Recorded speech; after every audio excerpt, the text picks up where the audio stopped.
I am Malak. I am a mother of 3 children. I have been living in Dubai since almost 16 years now. Actually, my life with NLP and all these techniques started maybe 6 years ago, when one day I slept and I woke up and I said, maybe everything in my life, it is about something related to me that I need to work on it or discover it. And since then, I am, in that journey of learning and, again, making it and taking the responsibility of my life more and more. As I said, since I am in this journey of learning to relate all the dots, all the piece of puzzles I reached, to learn them, to put them all together and to have hopefully the full picture in front of me.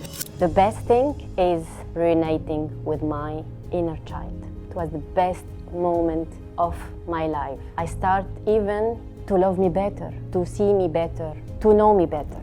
I would say the biggest one, it was I'm not really worthy, and I find that I am more than worthy. I am everything and I have everything. I own everything.